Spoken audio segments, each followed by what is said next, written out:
Qual foi o maior erro que você já cometeu na sua carreira? Será que está entre os erros mais comuns da galera?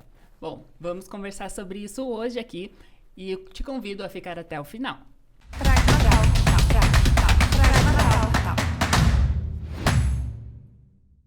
Olá, eu sou a Letícia e você está ouvindo o Pragma Talk. Eu estou aqui com o Diego, expert em RH, e ele vai nos contar quais os erros mais comuns na profissão e vamos conversar um pouco. Vamos descobrir se você tem cometido esses erros também. Diego, pode se apresentar para quem está nos ouvindo?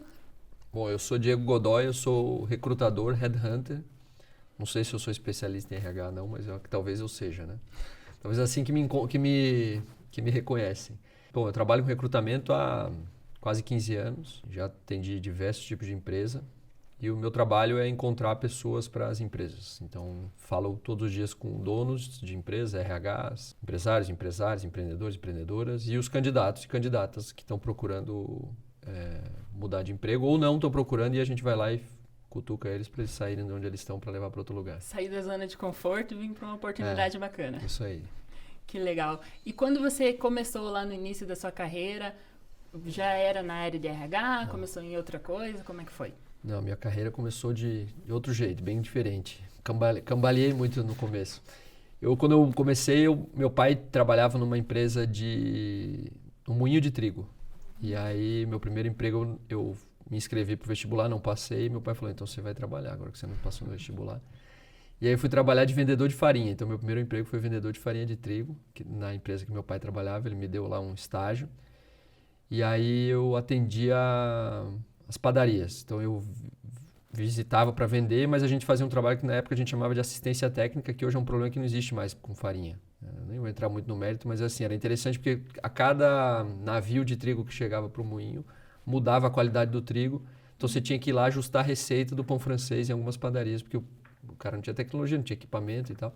Então, ia eu e um padeiro ajudar a mudar a receita e vender a farinha. Então, foi esse meu primeiro trabalho. Trabalhei uns 4, 5 anos nisso. Nossa, que interessante, né? Uma coisa que hoje a gente diferente. Não tem nem ideia, né? Não, mas ainda existe esse trabalho, né? Tem essas pessoas que fazem isso. Até esses dias fui numa feira aqui em Curitiba, aquela feira de supermercado, a Mercosuper, sabe? Uhum. Aí tinha um stand de uma marca de farinha X lá. E aí eu bati um papo com eles e comecei a conversar. O cara falou, mas como assim? Como você sabe disso? Eu falei, trabalhei 5 anos em padaria, cara, fazia isso, fazia aquilo. Cara, pô, que legal. Fiquei um tempão lá conversando sobre pão com ele, foi legal. Que bacana. E com certeza nesses anos todos aí muita coisa mudou, né? Sim, mudou. Né? Daí o que aconteceu? Eu estava lá, trabalhei esse tempo, e aí logo depois eu entrei na faculdade. E aí lá por 2001, 2002, eu decidi sair do Brasil, fui morar fora, trabalhei na Disney, lá nos parques, trabalhei no Parque do Castelo, no Magic Kingdom. Depois eu voltei para o Brasil, e aí eu morava lá no Nordeste, isso que eu contei era lá em Maceió, Alagoas. Aí voltei, e aí não queria mais ficar em Maceió, decidi mudar. Eu ia para São Paulo, eu vim aqui para o Sul, eu acabei vindo para Curitiba. E aí transferi minha faculdade para cá, me formei aqui. Aí eu entrei num programa de trainee de uma empresa de consultoria internacional chamada PricewaterhouseCoopers, a PwC, não sei se vocês já ouviram falar. Trabalhei alguns anos na PwC e aí um dia eu fui fazer uma entrevista numa empresa de recrutamento e o cara falou, você não quer trabalhar aqui? Eu falei, como assim? Eu sou consultoria, estratégica, finanças, tal, o que tem a ver? Não, venha trabalhar comigo e tal. E eu fiquei relutando ali, disse não no primeiro momento. 1 ano depois eu encontrei o presidente da empresa que tinha me entrevistado e aí voltei e aí desde então eu trabalho com recrutamento. Então foi assim que eu fui parar em RH, em recrutamento. Fui fazer uma entrevista para uma coisa e me chamaram para outra. Tipo, viram o talento em você e te puxaram. Falaram, acho que esse cara tem jeito para ser recrutador, eu vou chamar esse cara para trabalhar comigo. E aí, mas era um trabalho muito além de recrutador, assim. O trabalho de recrutamento, na verdade, ele começa muito antes de você entrevistar uma pessoa, né? Então, tem toda a questão da prospecção da vaga e tal. Então, assim, é um trabalho muito comercial no começo e depois muito técnico. Então, é um perfil complexo. Não é qualquer um que tem... Eu sempre digo que qualquer um pode ser um bom recrutador, mas nem todo mundo vai querer ser, né? Porque é um trabalho que eu não gosto de usar essa palavra porque ela é clichê, mas um dia você está no céu, outro dia você não está, sabe? Precisa de muita resiliência mesmo, né? Então, porque assim, tá tudo certo, o cliente quer contratar, o candidato gostou da empresa, a empresa gostou do candidato, legal, fecharam o salário, chegou na hora, não aceito. Ah, não, eu queria um plano de saúde diferente. Ah, não, eu conversei com a minha esposa, com o meu esposo e eu decidi não aceitar. Ou eu aceito, ah, legal, maravilha. Uma semana depois, eu fui falar com o meu chefe na hora de pedir demissão, ele falou para eu ficar e eu aceitei. Então, é um trabalho que você tem que o tempo todo coordenar, você tem que olhar todas as pontas o tempo todo. E isso, dependendo da pessoa, causa um estresse muito grande, porque ele gera um nível de ansiedade e de incerteza que não é qualquer um que está disposto a... Tem muita gente que prefere, não tem nada de errado nisso, acordar às 8 da manhã, saber exatamente o que vai acontecer o dia inteiro, sair às 6, apaga a luz, volta para e recomeça. Sim. O trabalho de recrutador não é isso, bem longe disso. Então, tem muitas variáveis que fogem do controle, né? Todas, na verdade, fogem do controle. A única que não foge ao controle é você acordar e começar a trabalhar. O resto tudo foge ao controle, não tem nada na sua mão. Então, por isso que é um trabalho que pouca gente faz por muito tempo. É raro você encontrar alguém que trabalha com recrutamento há 20, 30 anos. São poucos que ficam, porque é um trabalho que cansa. Estressa muito. Tem muita gente bem estressada mesmo. Eu já conheci muito recrutador que tem problema... Eu mesmo já tive burnout, já tive crise de pânico. É um trabalho muito cansativo. Você tem que ter muito controle, autocontrole, autoconhecimento. E como tudo na vida, você tem que gostar. Você tem que enxergar o lado bom, o lado positivo do teu trabalho, né? Senão... Com certeza. Você vai ter que se dedicar àquilo ali. Né? Muitas horas por dia. E são muitas horas por dia. Eu trabalho 12, 13 horas por dia, todos os dias há 15 anos. Sábado, às vezes domingo. Então, não tem feriado, não tem férias. Até tem, mas dependendo do dia, não tem. Às vezes você tá lá nas férias, no meio do nada, o cara liga pra você, preciso resolver isso agora. Tem que resolver, não tem o que fazer. Não tem outra pessoa para fazer. É muito parecido com o trabalho de advogado, sabe? Uhum.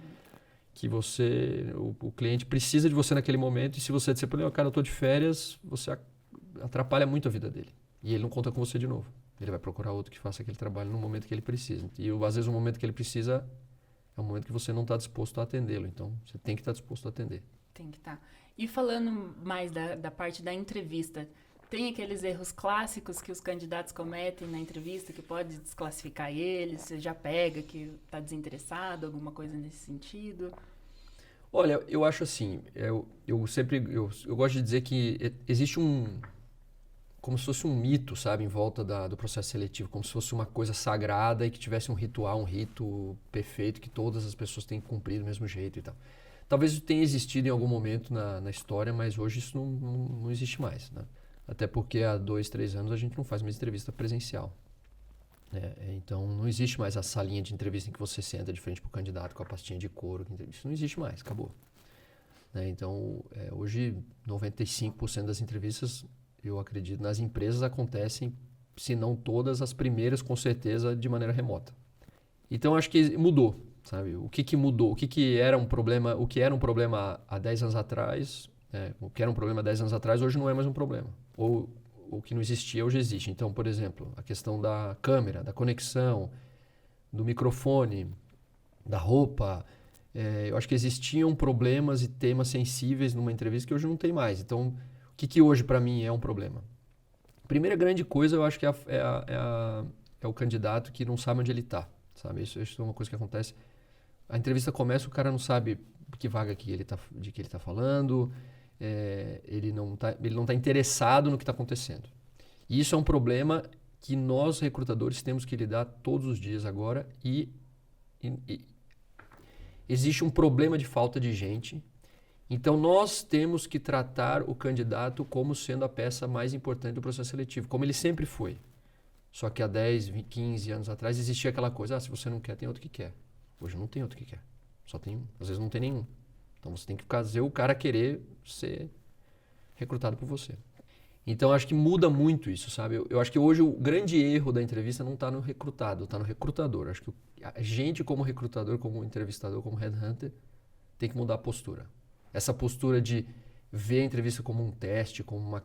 Olha, eu quero que você... Aquela pergunta clichê. Eu quero que você me explique, me diga por que você tem que trabalhar, o que eu tenho que te contratar. O cara vai dizer, não, você que tem que me dizer por que eu quero... Porque eu não quero trabalhar com você, você que me ligou. Eu tô numa boa aqui, cara. Você que me prove por quê. Então, acho que virou o jogo, sabe? Mas isso não quer dizer que, caso eu seja um recrutado, ou seja, eu seja um candidato, eu não tenha que demonstrar interesse no que está sendo apresentado para mim. Por quê? Porque aí eu perco uma oportunidade. Então eu ganho X hoje, eu posso ganhar 2X. Sim. Mas se eu não tiver nem aí para o que o recrutador está falando para mim, eu nem vou ficar sabendo disso. Ou às vezes tem um cara do meu lado que também não estava muito interessado, mas ele viu a oportunidade. Ele fala, opa, aqui eu vou dar bola, aqui eu vou dar interesse, aqui eu vou me mostrar disponível. E aí ele vai lá, então ele une talento com vontade. E aí o negócio acontece, né? Só que às vezes você não tem os dois. Às vezes você só tem talento e vontade, ninguém tem. E isso tem acontecido muito. Então isso acaba gerando, estou dando toda essa volta para chegar no seguinte, isso acaba gerando em algumas profissões, em alguns meios, esse sentimento de que eu como candidato sou a pessoa mais importante do processo. E eu por isso posso tratar mal os recrutadores e falar mal que as empresas fazem isso, que as empresas... Isso não é verdade. Porque vai ter um cara que vai dizer, tem 99 pessoas tratando o recrutador mal e eu vou tratar bem. E ele passa na frente de todo mundo. E ele pega as melhores oportunidades. Ele ganha os melhores salários, ele faz as melhores transições. Ele é o cara que vai ganhar dinheiro. Que vai crescer na vida, que vai viver mais feliz, que vai escolher se quer trabalhar remoto ou presencial, etc, etc, etc. Entende? Então acho que hoje se a gente pegar e falar, listar roupa, eu não consigo pensar, sabe? Eu acho que talvez eu pudesse dar uma dica, assim, se preparar para a entrevista, né? Eu vou fazer uma entrevista às 2 horas da tarde, 1h45 eu tenho que estar na frente do computador, né? De cabelo penteado, garantir que eu não tenha um ruído que atrapalhe a pessoa ouvir o que eu estou falando e vice-versa, testar minha câmera, meu microfone. E se eu vou fazer uma entrevista presencial também, chegar um pouquinho antes, entender onde eu estou, que tipo de vaga eu vou buscar, quem é a pessoa que vai me entrevistar. Então tem todos esses... Porque em algum momento você pode ser colocado num processo seletivo muito complexo, em que de fato existem mais candidatos do que posições. Isso vai acontecer em algum momento se você for muito bom. Então, esses dias eu estava viajando e aí conversei com um cara que é programador e ele estava participando de um processo do Google, lá em Nova York. E ele é de lá. E aí ele estava me contando, ele falou, eu estou na 6ª etapa do processo do Google. E é muito difícil, eu quero muito trabalhar lá e tem não sei quando. No começo eram 20 contra mim, agora são 3. Então assim, no começo, esse cara, na carreira dele, com certeza ele não competia com muita gente. Era fácil ele passar no processo seletivo e ganhar um pouquinho mais. Mas para entrar no Google, já não é mais assim. Lá ele vai competir com gente, porque tem muitas pessoas querendo trabalhar no Google, porque o salário é muito bom, porque os benefícios são muito bons, porque ele vai morar em Nova York, porque o cara vai dar um green card para ele, etc, etc, etc. Então assim, ele não compete mais com... Isso é uma outra coisa, né? Você não compete mais com o cara do outro lado da rua. Você compete com o candidato do outro lado do mundo. Do mundo todo. Então é um negócio... E quem está no começo não enxerga isso. Porque o cara fala, mas tem muita vaga, eu posso escolher. Até certo, o mercado tem uma hora que ele afunila. Quando você chegar lá em cima, não vai ter 200 vagas, vai ter 2, uma, às vezes uma por ano. E aí você tem que entender a dinâmica de um processo seletivo, que é respeito, comunicação, oportunidade, vontade, né? Então, acho que é mais ou menos por aí. E a pessoa que ela acaba exagerando, assim, no perfil do LinkedIn, por exemplo... Mentindo, contando história. A pessoa que quer acrescentar, né, quer aparecer. Qual que é o perigo dela ter essa conduta no começo da carreira? Eu acho que aí é como qualquer outra mentira, né? Dura pouco, né? Ou não, ou dura até o momento em que você não consegue mais sustentar.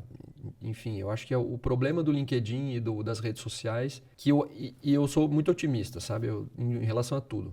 E em relação às redes sociais também. Eu acredito que a gente está caminhando agora para um momento nas redes sociais em que isso vai acabar.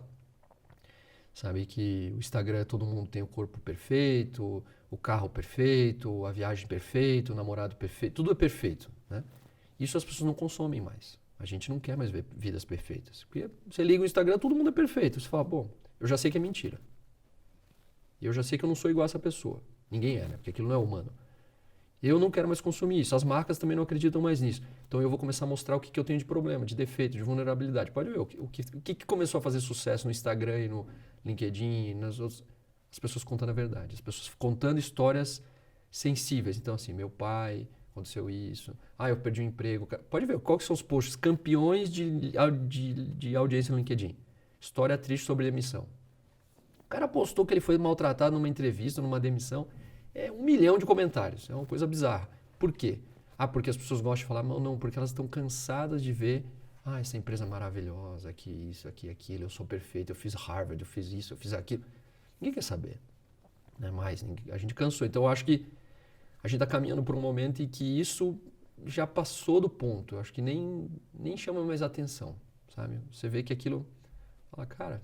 Porque assim, vamos lá, já falando um pouco de outros assuntos, assim. Eu estudei em Harvard. Hoje, não estou tirando o valor de Harvard nem de quem estudou. Né? Tomar cuidado com o que eu estou falando. Mas assim, se eu tiver $200, que é R$1.000, eu tenho um diploma de Harvard hoje que eu faço online. Em 2 semanas eu posso dizer que eu fiz um curso em Harvard. Isso há 10 anos atrás era impossível. O cara tinha que pagar passagem, ir para Boston, fazer 550 movimentos, ele tinha que ter muita grana. Hoje ele não precisa mais disso. Então, assim, diminuir o valor de Harvard? Não. Mas também eu não preciso mais dizer para todo mundo, nossa, eu sou especial, eu sou uma pessoa diferente da humanidade, só porque... Não. O que você vai fazer com isso? Você fez Harvard para quê? Por que você fez isso? Só para dizer que você tem um diploma? Não serve para nada. Tanto que hoje eu vejo em processo seletivo, dificilmente alguém... A gente pegou uma vaga agora, por exemplo, de diretor, de CEO, de diretor-presidente. Há 10 anos, qual que era a primeira exigência? Formação. O que esse cara tem que ser formado? O que essa mulher tem que ser formada? O assunto formação acadêmica não foi tocado. Ninguém falou sobre isso.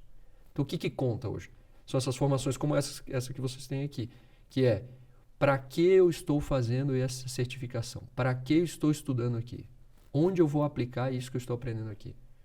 Se é só para aparecer, cara, não posta, não fala, não faz, sabe? Eu sou desse ponto. Eu acho que ou você agrega alguma coisa para os outros, ou melhor você ficar na sua. Ou melhor você ir para o Instagram e fazer uma academia e ficar fortão, que você ganha mais, que você vai ficar mais saudável, pelo menos. Qual que é a diferença de contratar uma pessoa assim mais jovem de uma pessoa mais velha? Tem essa diferença para o recrutador? Sim, com certeza. Tem muita diferença. O que eu acho é assim, sempre vai ter diferença entre gerações, né? Sempre. E tem pessoas que são... Eu vejo isso em sala de entrevista. Eu já entrevistei, esses dias eu fiz uma conta, até botei no meu Instagram lá. Já entrevistei mais de 7.000 pessoas.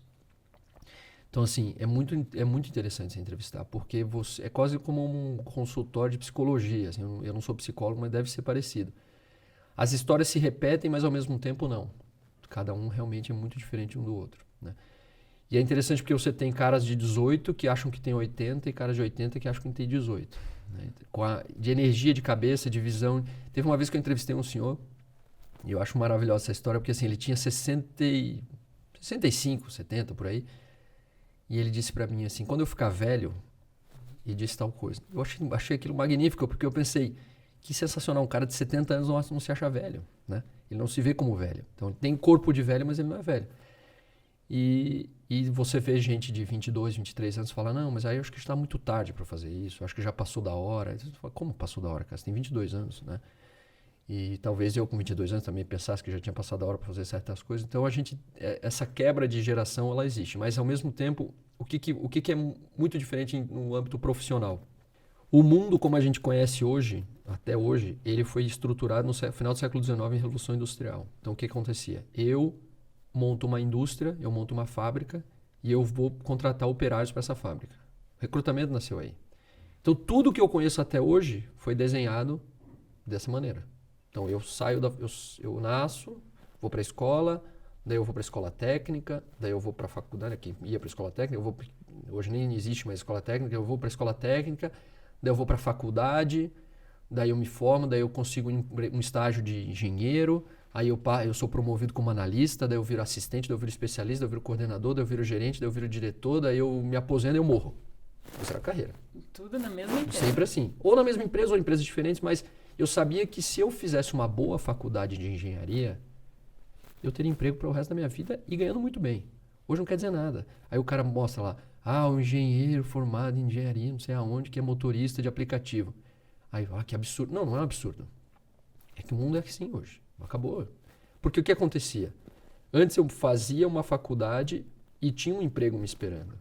Hoje o que você tem? Você tem empregos te esperando, mas você não tem uma faculdade que corresponda àquele emprego. Então você tem que construir o conhecimento.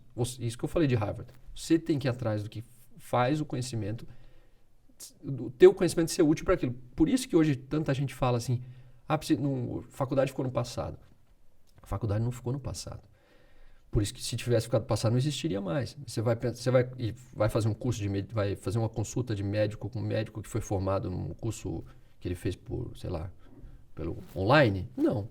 E o CRM também não vai aprovar esse cara. Tem profissões que não tem jeito. Vai ter que ter um curso presencial, numa faculdade, com um livro, com aula de anatomia, etc, etc. Como é direito, como é a própria engenharia, que o cara, para construir um prédio, ele tem que construir um prédio. Como é que ele vai fazer um estágio numa obra online? Não tem como, ele tem que ir lá ver a laje, a dilatação, o piso, etc. Então, você tem as profissões que precisam do conhecimento técnico, prático, ali ao vivo, e outras que o online resolve. E que às vezes vão pagar mais. Esses dias eu vi um post no Instagram de alguém dizendo assim, que no Brasil tinha mais influenciadores do que dentistas, que o Brasil era uma piada. Eu falei, mas por que é uma piada? O cara está fazendo alguma coisa de errado? Não. Está fazendo alguma coisa ilegal? Não. Alguma coisa criminosa? Não. O que é um influenciador? O influenciador é o garoto propaganda. Só que antes era, o cara tinha que ser o apresentador do programa da Globo das 8 da noite. Hoje não. Hoje o cara tem ali 20, 30 mil seguidores, ele faz uma publicidade, ele vende, ganha dinheiro com isso e sobrevive assim. Então, você democratizou a profissão, mudou a forma como ela existe e tal. Essa mudança de mentalidade do que é uma profissão e do que é um trabalho e do que é mercado de trabalho, isso é que é diferente entre um velho, né, uma pessoa mais madura e uma pessoa mais nova. Se chegar para minha filha e perguntar o que ela quer ser quando crescer, ela não vai dizer que ela quer ser médica. Minha filha quer ser youtuber, entendeu? Por quê? Porque é muito mais legal ser youtuber do que ser médico. Com certeza. Porque ela olha lá o youtuber na TV, ela acha, eu quero ser isso aqui. Médico, ela vai no médico, daí tem o cara de branco, com escritórios, ela nem entende aquilo. Vai falar, filha, mas talvez o médico seja mais legal, porque cuida das pessoas. Não, mas eu não conheço, youtuber eu conheço. Então, e aí você tem, por exemplo, esses jovens, hoje aqui no Brasil já tem, nos Estados Unidos tem muitos que são os e-gamers lá, os jogos online lá, acho que é e-sports, né, que chama. Sim.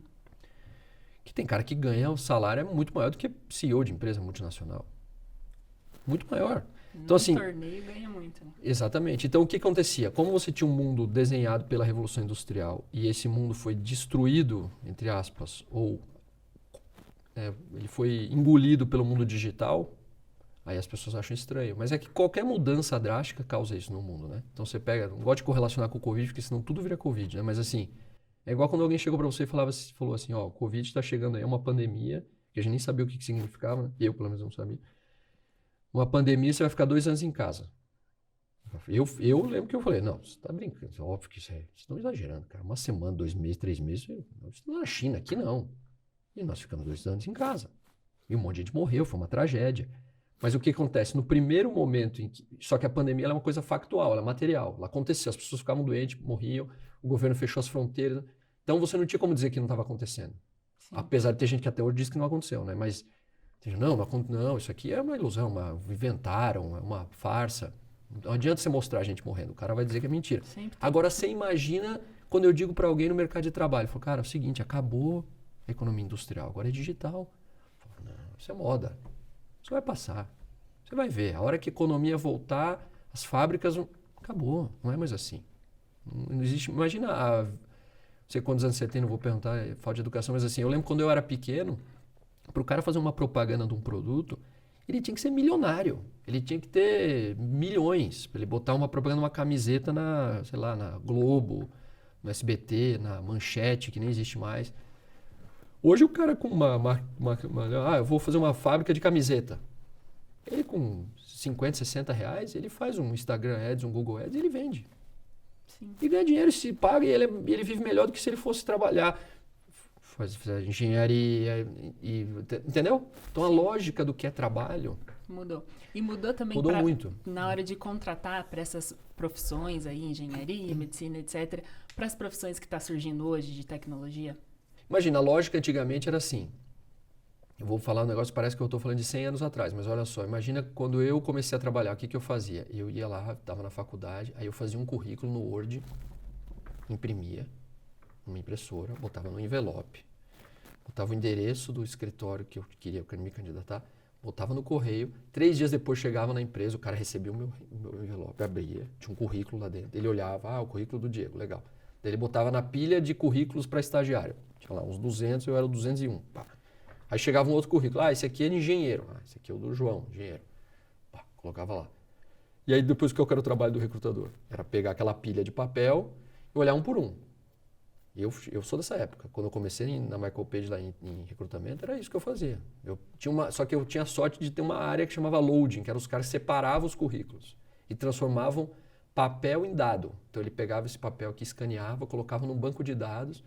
Então a gente dizia, entre o cara mandar o currículo no correio e ele estar na minha frente no computador, levava mais ou menos 15 dias. Já estava ainda mais automatizado.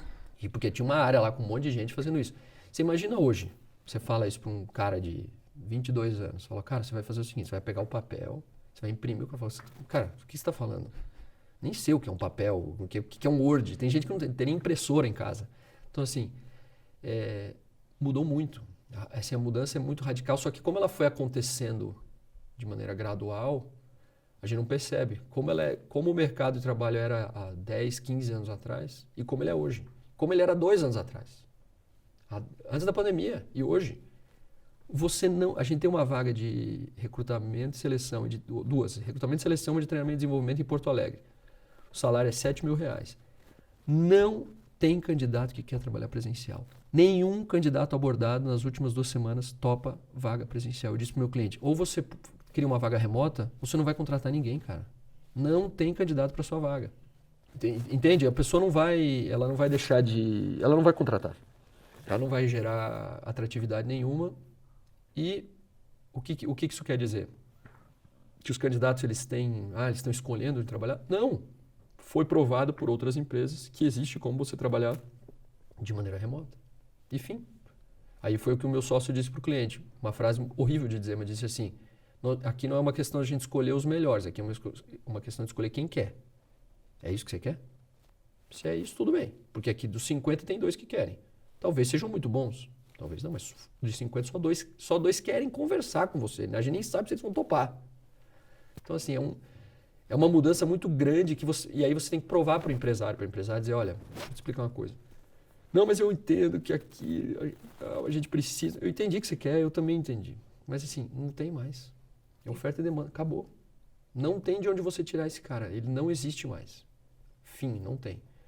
Então eu acho que entende? É uma mudança de mentalidade que é dura. Ela é muito dura. Eu falo por mim. Eu tenho 41 anos. Eu me comparo com as pessoas de 20 e poucos anos que trabalham comigo. Eu vejo. Se eu não acordar, tomar um café, colocar minha roupa, pegar minha mochila, ir para o escritório, sentar, ligar o computador, parece que o meu dia não começou. Eu preciso levantar. Mas se você perguntar assim, Diego, precisa do escritório? Eu não preciso mais. Eu poderia trabalhar da minha casa. Uma boa. Só que é uma coisa que eu gosto. Eu fui acostumado com isso. Então é automático. Agora, se amanhã de manhã eu for, sei lá, minha empresa for vendida, ou eu for contratar uma empresa, o cara falou, cara, você não tem escritório, você vai trabalhar de casa. O que eu vou fazer? Eu vou dizer, não, eu quero um escritório. Eu quero uma sala com um cafezinho. Não vai ter. Então, acho que a mudança que eu vejo dos jovens, né, dos mais jovens, em relação aos mais maduros, é isso. O jovem, para isso, é natural. É bom, porque é da geração dele, tá? Esses jovens uma hora vão ficar velhos também. E vai ter a próxima geração que vai chegar para eles com alguma coisa e eles vão dizer, não, tem aí já o assunto do momento que para mim é o assunto da próxima geração, que é a inteligência artificial. Teu colega de trabalho não vai ser mais um ser humano, vai ser um robô. E aí? E robôs que interagem de maneira muito inteligente com você. Não sei se vocês viram o chatbot do Google aí, que vazou, que o cara publicou e tal. Então, ele conversa com o cara, tanto que ele fala, eu não vou publicar isso porque...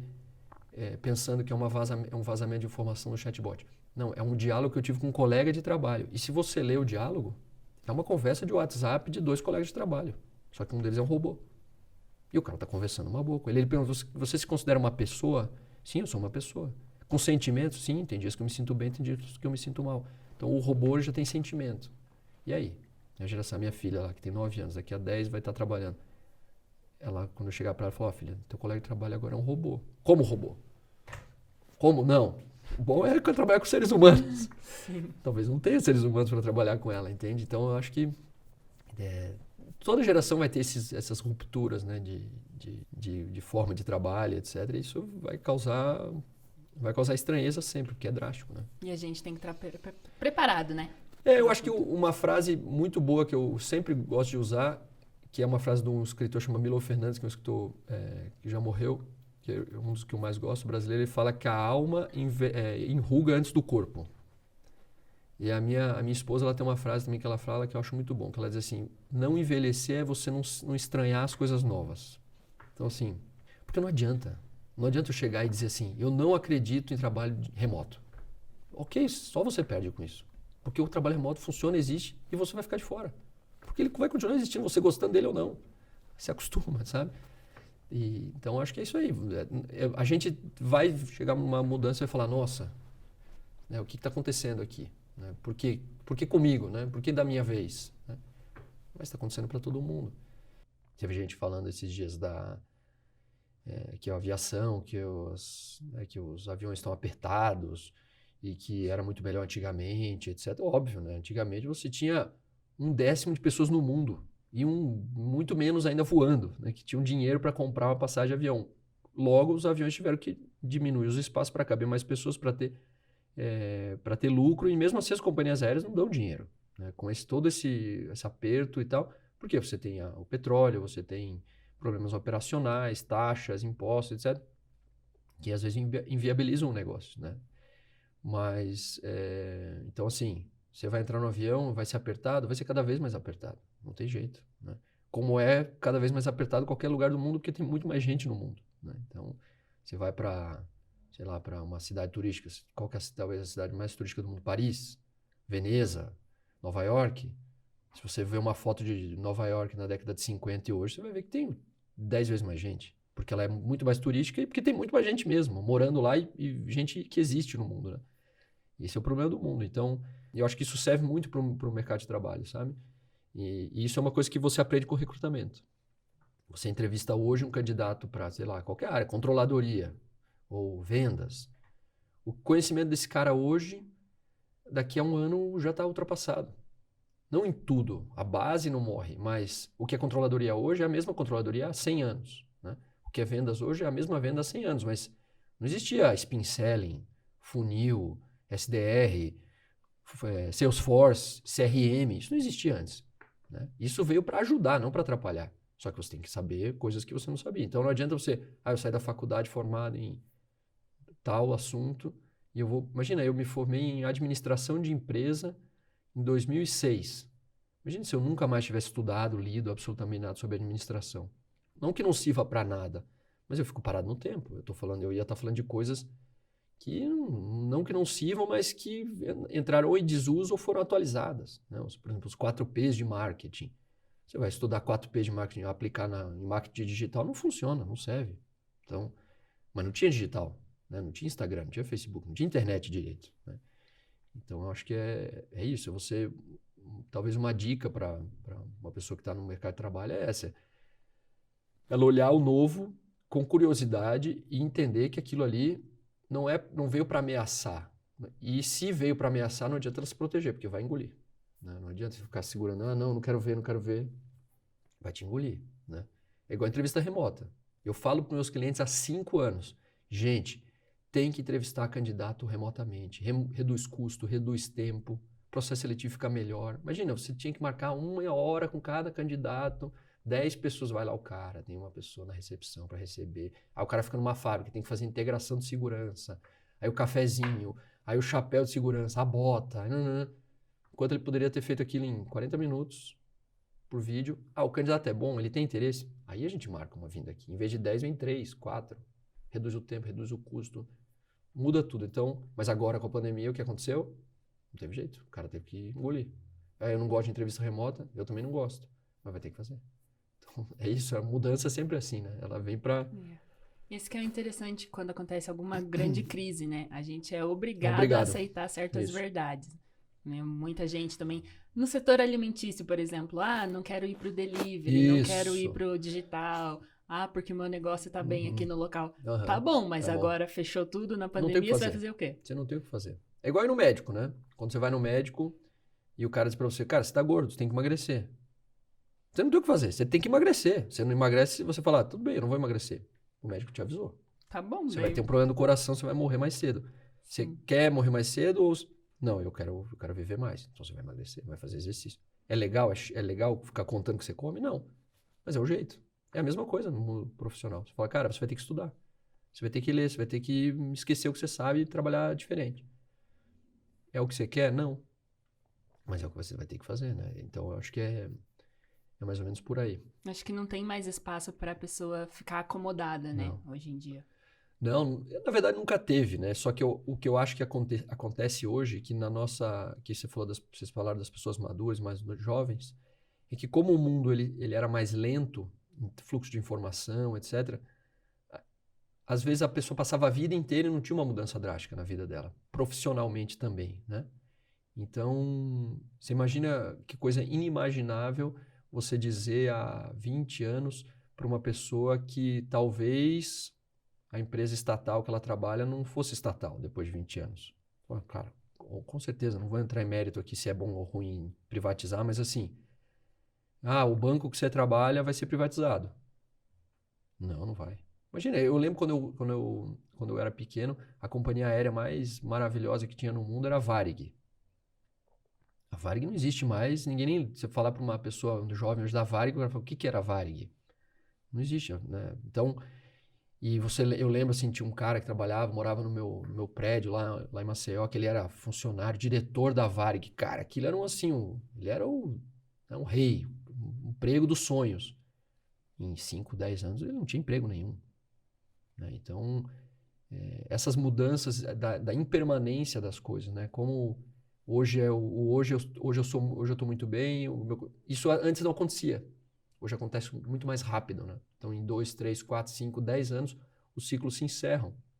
As empresas entram em desuso, tem compra, tem venda.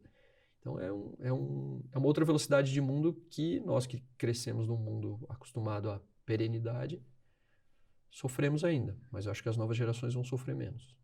E se fosse para citar assim, uma soft skill que o profissional hoje ele precisa ter, o que você sugeriria? Eu acho que comunicação, habilidade de comunicação. Tanto escrita quanto falada. Eu não lembro de quem é essa profecia, mas que daqui a alguns anos todos seremos comunicadores, né? Já somos, né? Como eu falei, minha filha de 9 anos quer ser youtuber. Mas você vê hoje qualquer um com uma câmera, né, um celular, né, não é câmera, um celular e uma rede social, a pessoa se transforma num comunicador, né? Achei maravilhoso, não sei se vocês viram a semana passada, o Abílio Diniz, 83 anos eu acho, virou TikToker. Achei fantástico, achei um negócio assim, aquilo ali pra mim, eu acho que ali é uma prova daquelas coisas que a gente tá falando, sabe? Alguém chega e diz, o TikTok é modinha. Bom, agora a Abílio Diniz entrou no TikTok. Qual é a sua desculpa para você não acreditar mais que o negócio existe, né? Não tem mais desculpa, né? Você vê, por exemplo, aquele outro case fantástico daquele rapaz italiano lá, o Cabe Lame, que é aquele que não fala, que faz umas brincadeiras, né? Ele agora virou garoto propaganda da Hugo Boss. Se você for em qualquer shopping de luxo no Brasil, no mundo, o garoto propaganda da Hugo Boss é um TikToker. Então, assim, será que a gente ainda... Esses dias foi engraçado que eu postei no LinkedIn sobre ele, falando, isso de novo, é uma moda, uma modinha, vai passar. Tá bom, pode ser que passe mesmo, mas já aconteceu, tá acontecendo. E você vai ficar aí olhando, não, bom era quando eu recebi a revista impressa em casa, né? Pô, a gente ainda tá nessa, sabe? Eu acho que é por aí, mas comunicação com certeza absoluta é o skill, é falar bem, escrever bem, escutar, saber escutar, né? As pessoas, comunicação começa escutando, depois falando, né? Mas eu acho que é isso, se comunicar. Quem se comunica melhor, tem melhor vocabulário, acessa melhores meios, consegue falar com pessoas melhores, tem melhores oportunidades, e aí você entra nos idiomas, etc., né? Então, eu acho que comunicação, sem dúvida nenhuma, é a skill do momento e do futuro. Sem dúvida nenhuma. Porque o resto tudo a gente aprende, né? Como a gente falou, hoje tem acesso à informação. Então, se comunicar é a primeira... Porque não adianta nada também eu ser um cofre, né? Eu sei tudo, mas não consigo falar, não consigo expor aquilo. Então, aquele conhecimento serve para quê, né? E vai acabar que você vai morrer com aquele conhecimento, né? E como as coisas vão evoluindo, se você não passa aquele conhecimento agora... Amanhã você talvez não tenha oportunidade de compartilhar. Todo mundo tem uma história na família, no amigo, um tio, que assim, é o tio que é o gênio, que foi injustiçado pela vida, que não teve oportunidade, que tá pobre. E tem o tio que é maluco, que não fez nem o primeiro grau direito e ficou rico. Qual que é a diferença de um para o outro? Um sabe muito e não conseguiu se comunicar, não conseguiu mostrar para o mundo o que ele sabe, e colocar em prática o conhecimento que ele tem. O outro não sabia nada, mas ele conseguiu se relacionar com o mundo de uma maneira muito mais fácil, muito mais simples. Ele se comunicou com o mundo melhor e entendeu o que o mundo queria. E ele colocou aquilo em prática. Aí as pessoas falam, então é melhor ser ignorante do que saber? Não. É melhor você saber e conseguir falar. Esse é o mundo ideal. Aí você tem os Steve Jobs, Bill Gates, Abílio Diniz, a Luiza Helena Trajano, essas pessoas fantásticas que são super inteligentes, que têm um monte de conhecimento, não param de aprender e se comunicam de uma forma super efetiva. E entendem o que o mundo quer. Sabe, é uma dupla. Você ter só um ou ter só outro, o caso do tio infortunado lá pela vida, é o pior exemplo. Mas tem outro também, que é o cara que tem um limite. Né? Ele sabe pouco, se relaciona bem com o mundo, mas em um momento ele bate a cabeça na parede ou não. Mas ele tem um limite.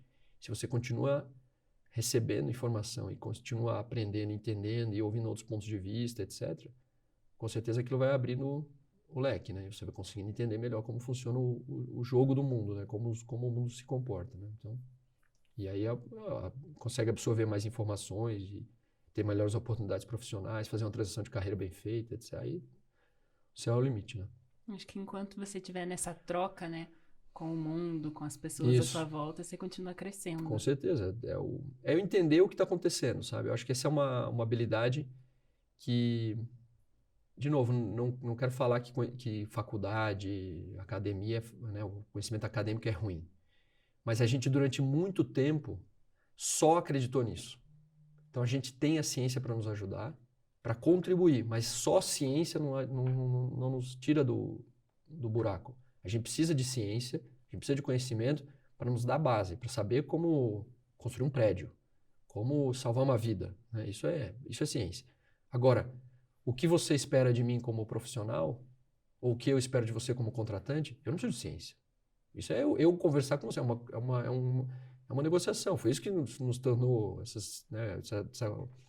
essa espécie que domina o planeta Terra. Cooperação. Eu entendo o que você quer e você entende o que eu quero. E a gente conversa. Quando isso não tem, o que acontece?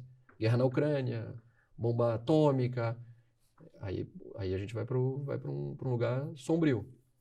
Mas quando eu consigo entender o que você quer, aí todo mundo sai bem. Todo mundo ganha dinheiro, todo mundo fica feliz, todo mundo tem saúde, o mundo fica em paz, né? Então, como é aquele que o Rubem Alves falava, que ele falou que ele já tinha visto muitos cursos de oratória, mas ele queria fundar um curso de escutatória. Que esse ninguém queria fazer. Seria excelente. E assim, uma última dica para quem está nos ouvindo, um profissional que está aí começando a carreira, ou alguém que está aí meio perdido, sem saber para onde ir. Você tem uma última dica para essa pessoa? Olha, eu vou falar o que eu acho, o que eu faço quando eu me sinto perdido, quando eu acho que eu não sei, eu não tenho mais para onde, a quem recorrer ou ao que recorrer. Eu tento tangenciar o conhecimento. Isso é uma coisa que eu aprendi com meu pai. Meu pai já faleceu, ele era artista, assim, ele era empresário, mas ele era um cara que sempre viveu no mundo da arte, assim. Então eu sempre fui cercado de músico, artista plástico. Na minha casa sempre eu tive muita convivência com artistas, sabe? E uma coisa que eu acho legal do mundo da arte, e infelizmente no Brasil a gente tem muito pouco contato com a arte, ainda no Brasil ainda tem essa aura que a arte, né, atrapalha, etc. Enfim. Mas o artista ele tem uma qualidade que nós que somos cartesianos não temos, que é o seguinte: quando eu não sei mais o que fazer, eu busco uma outra coisa. Eu procuro uma outra fonte. Então, assim, eu não estou conseguindo mais, eu não sei mais o que fazer com a minha vida profissional, eu não sei mais o que fazer com o meu trabalho. Eu tento procurar um outro assunto. Então, eu vou ler sobre filosofia, eu vou assistir um filme sobre sei lá, sobre música, eu vou procurar alguma coisa que me leve para um outro estado de consciência e que aquilo faça eu pensar de uma perspectiva diferente. Porque o problema do beco sem saída, normalmente, quando eu estou perdido, é que falta perspectiva, não tenho mais para onde ir, né? Porque o meu cérebro está dando volta, né? Ele está indo e voltando pelo mesmo caminho, apesar de eu, às vezes, não ter consciência disso. E o que tira você disso? Na minha visão, é arte. Então, você vai ao cinema, você escuta uma música, você vê uma exposição, e isso faz com que você descole da realidade, da sua realidade, e veja a realidade de uma outra perspectiva. Então, Por isso que não é à toa que os países mais desenvolvidos do mundo têm tanta produção e tanto respeito à arte. Não é arte por arte. Ninguém tem aqueles museus, aquelas orquestras, aquelas óperas à toa. Aquilo ali é porque eles sabem que em algum momento o conhecimento ele tem um fim. Você bate na parede. Você pode ler todos os livros de filosofia ou de ciência política do mundo. Vai acabar, uma hora vai acabar. E como que você faz para pensar diferente? Você tem que mudar de perspectiva. E aí você muda de perspectiva através de arte, né? Então eu sempre tento fazer isso. Ler um livro diferente. Eu consumo muito filosofia. Eu sou viciado em livro de filosofia. Leio faz, sei lá, 10 anos. Um monte. Já li bastante. E para mim os filósofos, os melhores são os estoicos. Que agora está até na moda, né? Ser estoico. Que é o cara que vê isso. Ele fala, olha, não tem como você... Tem muito do que eu falei aqui. Não tem, quando você não tem como lidar com o obstáculo se torna o caminho. Essa é uma frase do Marco Aurélio, imperador romano, que era um filósofo estoico. Então, assim, como eu verei aquele problema? Se não tem como eu resolver, né? Não tem como sair da minha frente. Eu tenho que resolver. Então você tem que olhar de outra perspectiva. Falar, bom, só tem esse, é isso aqui que vai, né? Não tem outro jeito, Sim. né? É igual quando você está numa situação ruim, né? Eu falei do avião, né? Imagina, você entra no avião, você está sentado numa poltrona ruim, você vai ficar 12 horas sentado naquela poltrona, perto do banheiro, não reclina.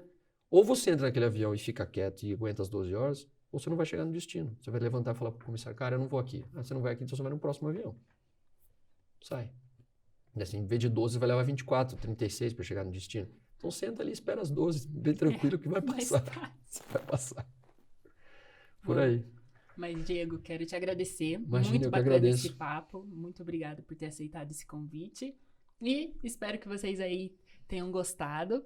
E fiquem atentos aos próximos vídeos, aos próximos podcasts. Obrigada, até mais. Obrigado.